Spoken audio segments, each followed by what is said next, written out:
Hello friends, आपका स्वागत है मेरे चैनल पे। तो आज मैं आपके साथ एक बहुत ही डिफरेंट टॉपिक में बात करने वाला हूँ, जिसके बारे में आपने शायद सुना भी हो और आप अगर लकी हैं और या अगर आप रियलाइज़ कर पाएँ तो शायद आपने इसे एक्सपीरियंस भी किया हो। आज मैंने भी डिसाइड किया है कि मैं आपसे इस टॉपिक में बात करूँगा, जो है लॉ ऑफ अट्रैक्शन। तो देखिए, आज की मेरी जो ये वीडियो है वो इस रिगार्डिंग नहीं है कि कैसे लॉ ऑफ अट्रैक्शन काम करता है या मतलब क्या चीज़ें जो आपको करनी पड़ेगी कि लॉ ऑफ अट्रैक्शन काम करे।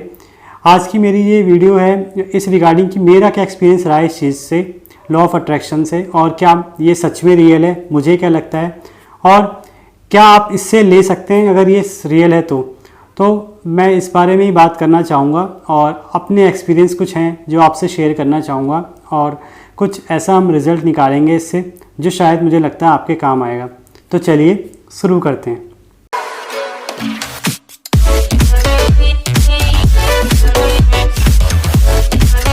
देखिए, सबसे पहली बात तो यही कि क्या लॉ ऑफ अट्रैक्शन सच में काम करता है या सच में कोई चीज़ है। तो देखिए, मैं अगर अपने सेंस में बात करूं तो मुझे लगता है यस, लॉ ऑफ अट्रैक्शन है, लॉ ऑफ अट्रैक्शन काम करता है। सेकंड, मैं आपको कैसे बोल सकता हूं ये सब चीज़ें। तो देखिए, मैंने अपना एक्सपीरियंस से खुद देखा है और कि लॉ ऑफ अट्रैक्शन काम करा है और ये एग्जांपल मेरे में खुद भी बैठता है और साथ में मैंने कई लोगों को भी देखा है अपने सामने जिनके लॉ ऑफ अट्रैक्शन काम करा है।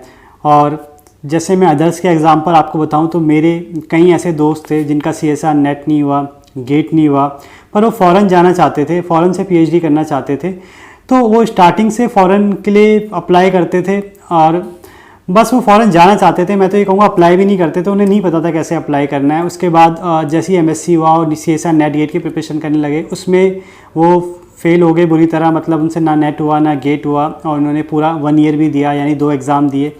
पर उसके बाद उन्होंने जहाँ भी जैसे तैसे करके अप्लाई किया फ़ॉरेन में और उनका फ़ॉरेन में हो गया, यानी उनका विदाउट नेट गेट और विदाउट प्रोसेस उन्हें पता हुआ, फिर भी उनका फ़ॉरेन में हो गया और ईज़िली वो बहुत अच्छी PhD अब कर रहे हैं।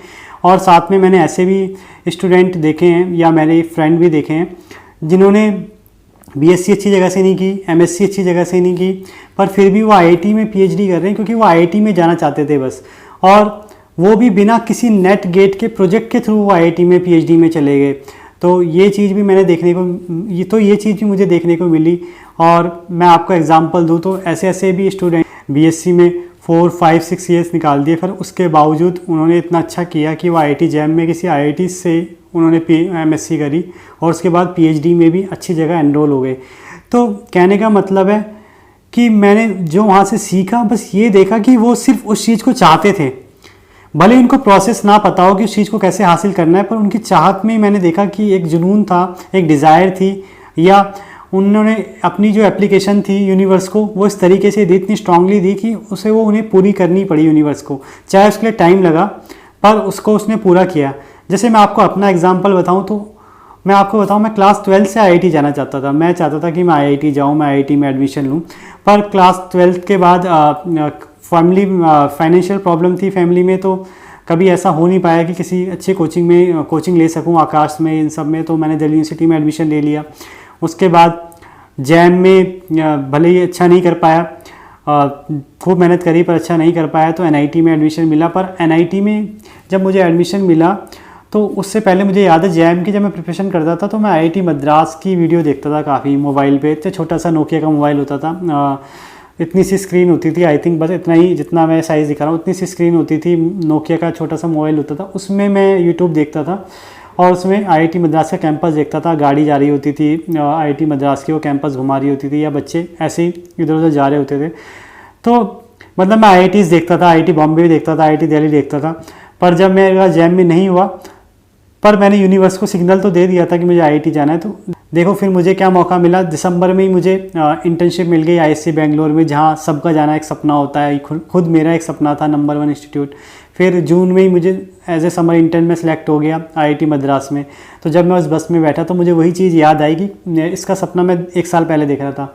और उसके बाद जब NIT से MSc हो गई और IITs में ऐसा जाना हो गया, तो उसके बाद MSc हो गई, जॉब करने लग गया, तो मैं बिल्कुल भूल गया था कि IIT जाना है या IIT का वही सपना था PhD करनी है। पर देखो सरकमटेंसेस ऐसे आए, कोविड आ गया, उसके बाद मैं तैयारी करने लगा और फिर दोबारा मुझे एडमिशन मिल गया आईआईटीज़ में ही।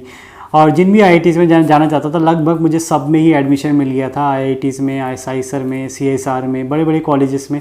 तो जो मेरे सपने थे वो मैंने अपने आँखों से पूरे होते हुए देखे, और कैसे सिचुएशन चेंज हुई, यूनिवर्स ने कैसे मेरे सपनों को पूरा किया, कैसे मेरे डिज़ायर्स को मुझे वापस करा एज ए गिफ्ट, और कैसे जो मैंने अपनी फ़ाइल कह सकते हैं, जैसे गवर्नमेंट सेक्टर्स में हम अपनी फ़ाइल सबमिट करते हैं तो धीरे धीरे वो प्रोसेस होती है, तो वैसे ही यूनिवर्स को मैंने प्रोसेस होते हुए देखा अपनी फ़ाइल्स को, कि कैसे उन्होंने मेरी इच्छाओं को पूरा किया, और कैसे मैं सब आईआईटीज़ में मेरा सिलेक्शन हुआ। फिर मैंने किसी एक आईआईटी को चुना, और अब तो ये अलग बात है कि मैं आईआईटी से भी ट्रांसफ़र ले चुका हूँ, पर हाँ ये चीज़ मैंने रियलाइज़ की कि मतलब जैसा जो भी मैंने मांगा वो मुझे मिला। तो ये मैं अपने थ्रू से आपको समझा रहा हूँ कि मतलब ये है ओवरऑल चीज़ कि अगर आप किसी चीज़ को दिल से चाहते हो और बहुत ही स्ट्रॉन्ग फीलिंग अगर आपके अंदर है उस चीज़ की, तो आपको ज़रूर मिलेगी। और वो ऐसा हो सकता है कि इसमें टाइम लगे, जैसे मैंने आपको बताया गवर्नमेंट सेक्टर का एग्जांपल, कि कभी कभी क्या होता है आपकी फ़ाइल प्रोसेस होने में टाइम लग जाता है, कभी वो काम 1 साल में होता है, कभी 1.5 साल में, कभी 3 महीने में हो जाता है। तो वैसे ही यूनिवर्स के सिग्नल्स क्या चलता है, क्योंकि कभी कभी क्या होता है हम भी कंफ्यूज होते हैं, बहुत सारे सिग्नल्स एक साथ भेज देते हैं। मतलब एक ही पल हम चाहते हैं कि हम आईआईटी में जाएं, अगले ही पल हम चाहते हैं कि हम सबसे अमीर आदमी बन जाएं, तीसरी पल हम चाहते हैं हमें जल्दी जॉब लग जाए, चौथे पल हम चाहते हैं कि हमारे पास ये गाड़ी हो, पाँचवीं पल हम चाहते हैं कि पर्सनल लाइफ में ऐसा हो जाए। तो कभी कभी हम यूनिवर्स को भी कन्फ्यूज़ कर देते हैं। तो इसीलिए चीज़ें मिलती तो हैं पर थोड़ी देर में मिलती है, सारी चीज़ें मिलती हैं पर मिलती है। तो इसीलिए ऐसा हो सकता है कि आपको टाइम लगे, पर मुझे मेरा ये मानना है कि स्ट्रॉन्ग फीलिंग है तो चीज़ें हो जाती हैं। तो अब अगर मैं तीसरा पॉइंट इसी में बात करूं कि अगर मैंने जो भी ये प्रोसेस देखा, ये एक्सपीरियंस किया, तो उससे मुझे क्या लगा और कैसे वर्क करता है या कैसे आप इससे काम ले सकते हैं। तो मेरा ये मानना है कि अगर आपके पास स्ट्रॉन्ग फीलिंग है ना किसी चीज़ की, तो आप बस उसके लिए मेहनत कीजिए और रिज़ल्ट की आप भूल जाइए, और उसको इतना स्ट्रॉन्ग बनाए रखें कि मतलब कॉन्शियसनेसली या अनकॉन्शियसनेसली वो आपके अंदर रहे। मतलब अगर आपने कोई सिग्नल प्रोसेस दे दिया है यूनिवर्स को कि लेट अस सपोज आपको जीआरएफ करना है और आपको आईआईटी में ही जाना है किसी पर्टिकुलर, तो आप इसको बनाए रखें अपने दिल में और बस अपनी मेहनत करें और आगे बढ़ जाएं। मतलब अब आप वेट ना करें कि कब ये पूरा होगा, ये ज़रूर पूरा होगा। मैं कहूँगा आपको इससे भी बेहतरीन कुछ मिलेगा, और आप देखेंगे आपको जब यूनिवर्स वापस करेगा तो बहुत ही खूबसूरत फॉर्म में वापस करेगा। मतलब आप बस ये मान लें कि जो भी आपने सोचा है वो पूरा हो जाएगा, बस आपको तो सिर्फ मेहनत करनी है और आगे बढ़ना है। मतलब आप ऐसा भी नहीं है कि वेट करें किसी सिचुएशन का। मेरा ये मानना है अगर आप वेट भी नहीं करते हैं ना, आपने सिग्नल दे दिया है तो चीज़ें आपकी पूरी हो जाएंगी, और कितनी जल्दी पूरी होंगी वो आपके सिग्नल पे डिपेंड करता है। तो आप जितनी स्ट्रॉन्ग डिज़ायर दिखाएंगे उतना ही स्ट्रॉन्ग रिजल्ट आपको मिलेगा, जितनी वीक डिज़ायर आप दिखाएंगे उतना ही वीक वो आपको रिजल्ट मिलेगा। मेरा ये भी मानना है, ये दोनों तरफ काम करता है। ये सच है कि अगर आप नेगेटिव डिज़ायर मांगते हैं तो आपको नेगेटिव रिजल्ट भी मिलते हैं। मतलब आप उदास होना चाहते हैं तो ऐसी सिचुएशन आ जाएंगी कि आप और उदास होंगे, और आप चाहते हैं कि आप और गम में डूबे रहें तो ऐसी सिचुएशन और आएंगी कि आप और गम में डूबे रहेंगे। और अगर आप चाहते हैं आप नेगेटिव लोगों से मिले तो आप नेगेटिव लोगों से मिलेंगे। अगर आप चाहते हैं आप पॉजिटिव लोगों से मिले तो पॉजिटिव लोगों से मिलेंगे। अगर आप चाहते हैं कि ऐसा कोई मिल जाए जो आपकी किस्मत बदल दे, या मतलब आपका मेंटल लेवल बदल दे थोड़े टाइम के लिए, या आपका मूड फ्रेश कर दे, तो आप ऐसे बंदे से मिल जाएंगे। ये सब डिज़ायर्स के ऊपर होता है। फोर्थ पॉइंट देखिए जो मेरे को यहाँ पे ये लगी है वो यही कि अगर आप पॉजिटिव अप्रोच रखते हैं और सिग्नल्स को अपने स्ट्रांगली भेजते हैं यूनिवर्स में, मतलब लेट अस सपोज आपको कार चाहिए तो आप देखेंगे एक ना एक दिन आपको कार मिल जाएगी, और जो भी आप काम कर रहे हैं तो इनडायरेक्टली उस डायरेक्शन में ही काम करने लग जाएंगे। मतलब आपके रिजल्ट की तरफ ही प्रोसेस चलने लग जाएगा। ये मतलब इस तरीके से जैसे कि आपने कई बुक्स पढ़ी होंगी कि आपको कोई चीज़ चाहिए तो ये लिखो वो लिखो, तो मेरा ये मानना है आपको इतना लिखने की ज़रूरत भी नहीं है। आपके साथ खुद वो चीज़ें होने लग जाएंगी अगर आप स्ट्रांगली डिज़ायर करते हैं। क्योंकि देखिए लेट अस सपोज आपको जीआरएफ निकालना है तो आपने स्ट्रांगली डिज़ायर किया तो आप मेहनत करेंगे तो आप ऑटोमेटिकली एक रास्ता बनाएंगे, डायरेक्शन बनाएंगे कि आपको ऐसे पढ़ना है। डायरेक्शन बनाएंगे तो ऑटोमेटिकली आपके रिजल्ट की तरफ बढ़ेगा।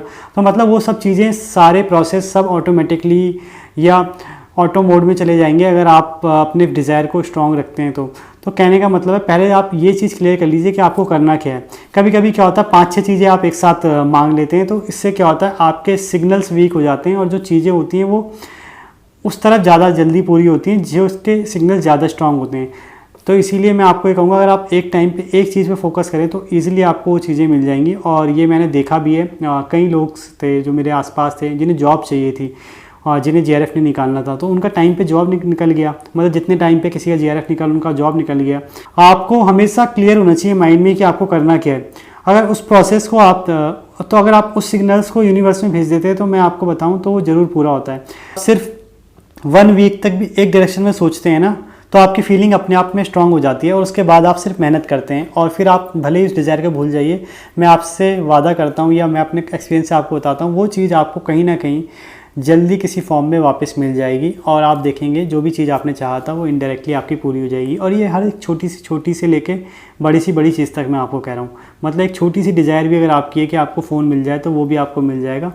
और अगर आपकी कोई बड़ी डिज़ायर है कि आप मतलब बहुत अच्छी जॉब पा लें तो वो भी आपको वो मिल जाएगी। तो यूनिवर्सल लॉ इस तरीके से ही काम करता है कि आपको एक सिग्नल भेजना होता है और उसके बाद आपको बस उसे भूल के अपनी मेहनत करनी होती है और आगे बढ़ना होता है। तो वो सिग्नल कभी ना कभी वापस आएगा, भले ही टाइम लगेगा पर वो वापस आएगा। लास्ट है, देखिए मैं आपसे बात करना चाहूँगा कैसे आप डिज़ायर को मतलब एक तरफा बनाएं या डिज़ायर को स्ट्रॉन्ग बनाएं। तो उसके लिए मैं आपको कहूँगा आप थोड़ा खुद को टाइम देना स्टार्ट करें। देखिए अगर आप खुद को 1 से 2 घंटा देते हैं तो आपको खुद के बारे में पता चलता है कि आप करना क्या चाहते हैं या आपका प्लान क्या है। मतलब अगर आप खुद के पास टाइम नहीं देंगे तो कहने का मतलब है अगर आप खुद को टाइम नहीं देंगे और दिन भर सिर्फ कभी किसी के साथ रहेंगे तो आप कंफ्यूज होते रहेंगे। क्योंकि लेटर सपोज अभी आप एक ऐसे फ्रेंड से मिले जो बहुत अच्छा पेपर निकाल रहा है पीएचडी में, तो आपको लगेगा अभी आपको ये करना है। सेकंड, अभी आप ऐसे से मिले जो बहुत अच्छी जॉब कर रहा है या फेमस है, तो आपको लगेगा आपको ये करना है।